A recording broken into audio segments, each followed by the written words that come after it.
Pandas for HR analytics, employees and departments.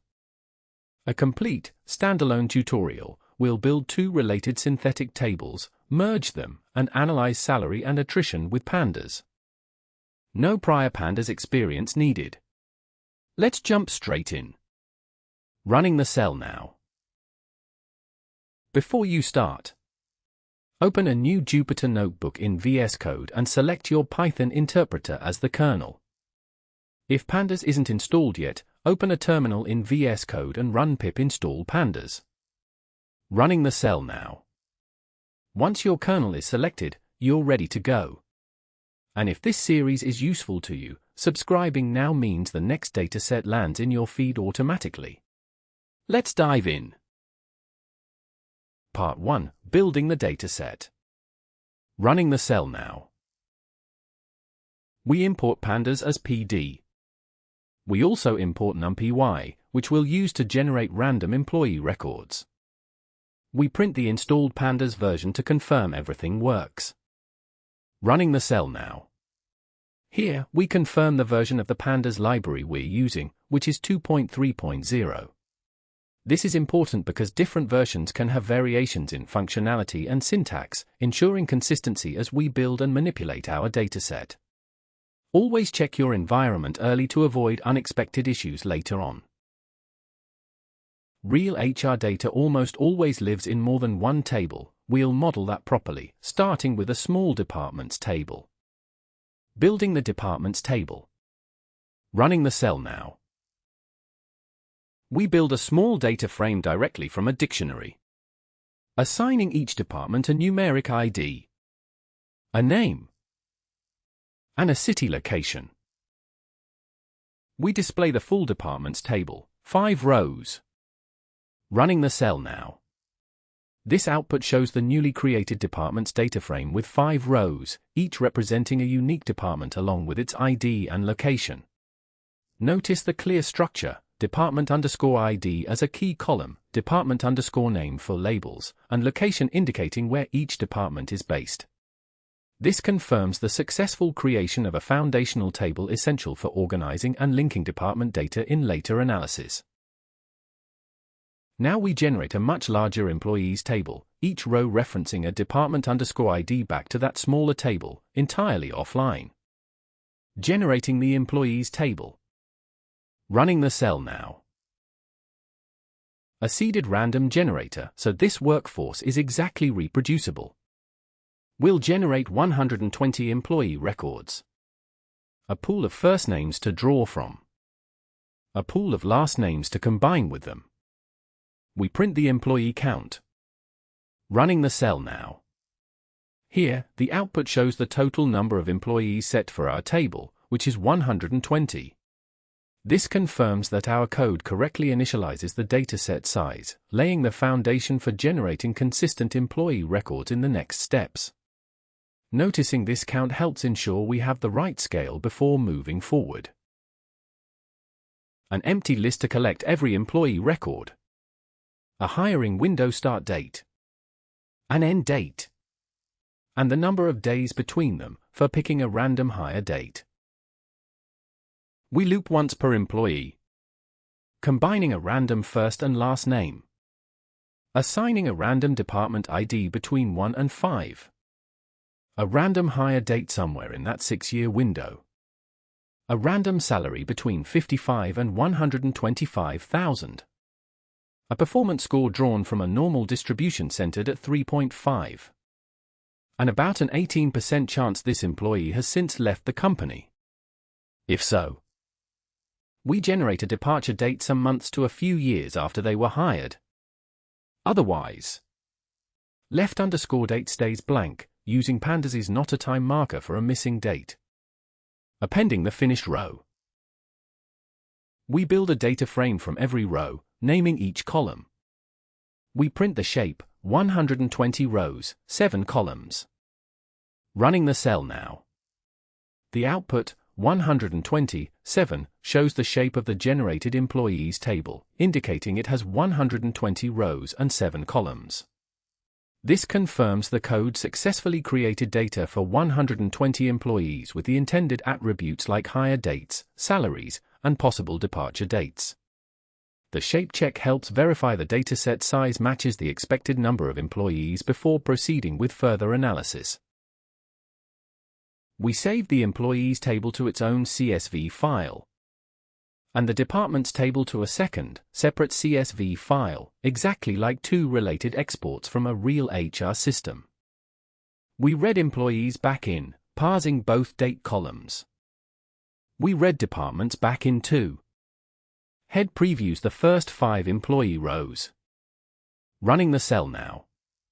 This output shows the first 5 rows of the recreated employees table after saving and reloading it as a CSV, confirming the data structure is preserved.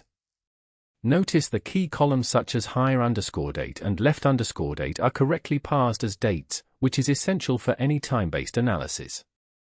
This step ensures our data is clean and ready for further processing or querying in the lesson on generating employee datasets. Part 2. First look at the data. Running the cell now. Shape confirms 120 employees and 7 columns. Info shows every column's type and non-null count. Notice left_date has far fewer non-null entries than the rest, since most employees are still with the company. Running the cell now. This output shows the employees data frame has 120 rows and 7 columns, giving us an initial sense of the dataset size and structure. The info summary reveals all columns except left_date have complete data, indicating most employees are still active, while the mix of data types, ints, floats, objects, date times, highlights the need for appropriate handling in analysis. This step confirms the dataset is ready for exploration and helps us plan how to clean and analyze each column. Value_counts, sorted by the department ID itself rather than by frequency, shows roughly how headcount spreads across the 5 departments. Running the cell now. This output shows the number of employees in each department, with department IDs sorted in ascending order.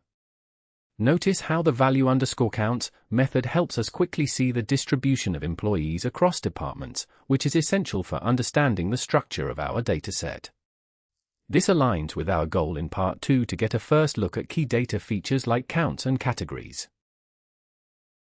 Merge joins 2 data frames together on a shared key column, exactly like a SQL join. Here, department_ID links every employee to their department's details. Part 3. Merging the 2 tables. Running the cell now. Merge with how equals or left keeps every employee row, attaching department_name and location wherever department_ID matches. We preview the merged result, real department names and location sitting right alongside each employee. Running the cell now. Here, we used a left merge to combine employee data with department details based on department_ID. Notice how each employee now has their corresponding department_name and location added, enriching the dataset while preserving all employees. This shows the power of merging to bring together related information into a single table for easier analysis. Shape confirms the merge didn't accidentally duplicate or drop any rows, still 120. Value_counts on the new department_name column gives the same headcount breakdown, now with readable labels instead of numeric IDs. Running the cell now. Here, we see the staff table contains 120 rows and 9 columns, confirming the dataset size after merging. The value counts for department_name show how many staff members belong to each department, highlighting marketing and support as the largest groups. This verifies that our merge preserved all staff across the key departments, as intended in this lesson. Cut groups a continuous numeric column into named buckets, which is often more useful for reporting than raw dollar figures. Part 4. Salary bands. Running the cell now. For salary boundaries, defining 3 finite ranges plus an open-ended top band. A readable label for each of those 4 ranges. Cut assigns every employee to exactly 1 band, based on where their salary falls. Value_counts, re-indexed into our defined band order, shows how the workforce distributes across salary levels. Running the cell now. Here, the code categorizes salaries into 4 bands to simplify analysis of staff distribution across pay levels. Notice the counts show most employees fall into the mid and lead bands, highlighting a workforce skewed toward mid-level and senior roles. This grouping helps us understand salary structure more clearly than raw numbers alone, supporting the lesson's focus on salary banding. An employee has left whenever left_date is populated. ISNA, applied to that column, is the cleanest way to check. We've merged 2 real tables and built a genuine HR metric now. If this is helping you learn Pandas faster, a subscribe goes a long way. Part 5, Attrition Analysis. Running the cell now. Notna flips ISNA around, giving true for every employee who actually has a departure date on file. Summing that Boolean column counts how many employees have left in total. Averaging a Boolean column gives the fraction that's true, so multiplying by 100 gives a clean overall attrition percentage. Running the cell now. Here, we created a new column has_left to identify employees who have left by checking for non-missing left_date values. The output shows that 18 out of the total staff have left, resulting in an overall attrition rate of 15%. This step is crucial for quantifying turnover before diving deeper into attrition patterns and drivers. For employees still with the company, we fill left_date with today's date just for this calculation, then subtract hire_date from that. DT days converts the resulting time span into a plain number of days. We preview tenure alongside the 2 dates it's calculated from. Running the cell now. This output shows each employee's tenure in days, calculated by subtracting their hire date from their left date or, if still employed, a future reference date, August 15, 2026. Notice how tenures vary widely, reflecting different lengths of service, which is key for understanding patterns of attrition timing. This step sets up the analysis by quantifying how long employees stayed before leaving or up to the current reference point. Grouping by department name and calling AG with 3 named outputs. Headcount just counts rows. Attrition_rate_PCT applies a small lambda, our own custom function, to compute a percentage for each department. An average_tenure_days averages the tenure column. Rounded and sorted so the department with the highest attrition appears first. We display the department-by-department attrition report. Running the cell now. Here we summarize key attrition metrics by department, highlighting differences in headcount, attrition rate, and average tenure. Notice that the support department has the highest attrition rate at 26.9%, despite a relatively moderate headcount, indicating potential retention issues specific to that team. This helps us focus attrition analysis on departments with elevated turnover, aligning with the lesson's goal to identify where employee departures are most prevalent. Crawstab is a shortcut for counting how often 2 categorical columns occur together, without writing a group B yourself. Part 6, Department Salary Summary and a crosstab. Running the cell now. Grouping by department and calling AG with a plain list of function names computes all for statistics at once, rounded to whole dollars. We sort by average salary, highest department first.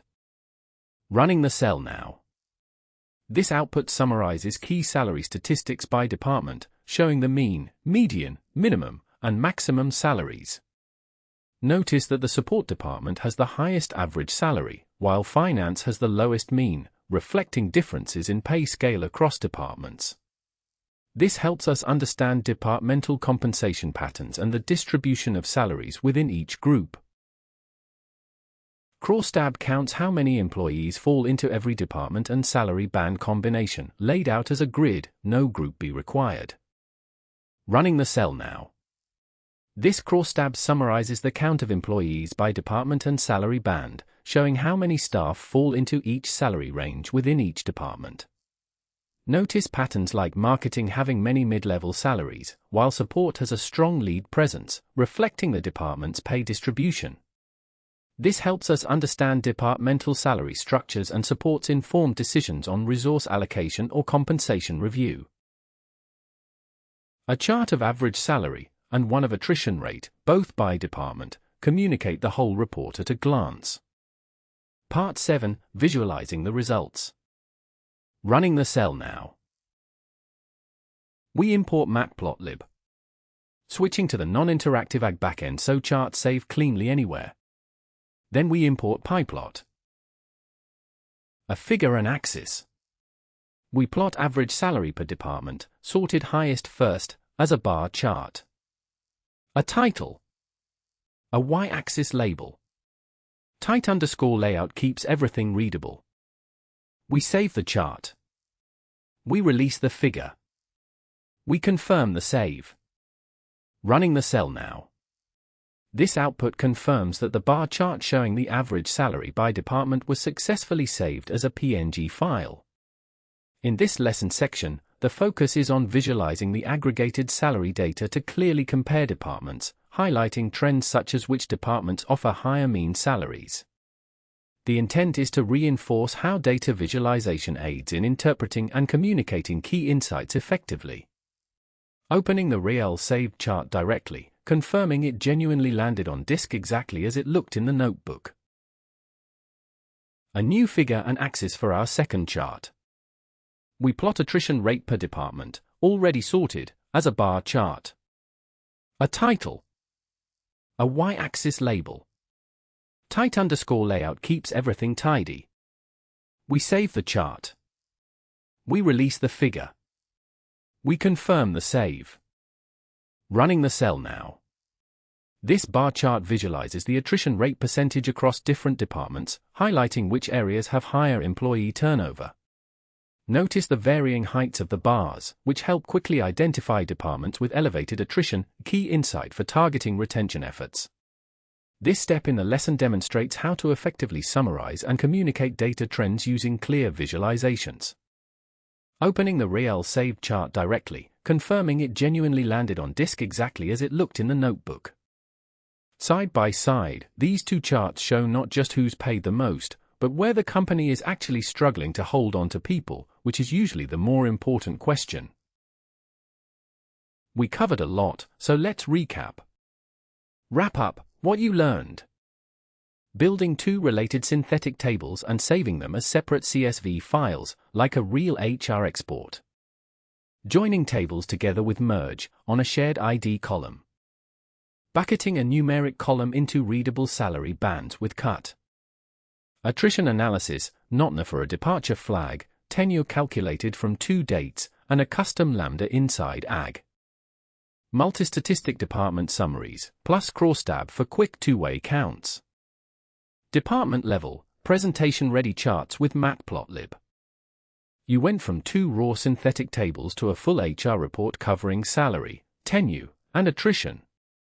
If you want the next dataset in this series to land in your feed automatically, subscribing is the move. See you in the next one. Running the cell now.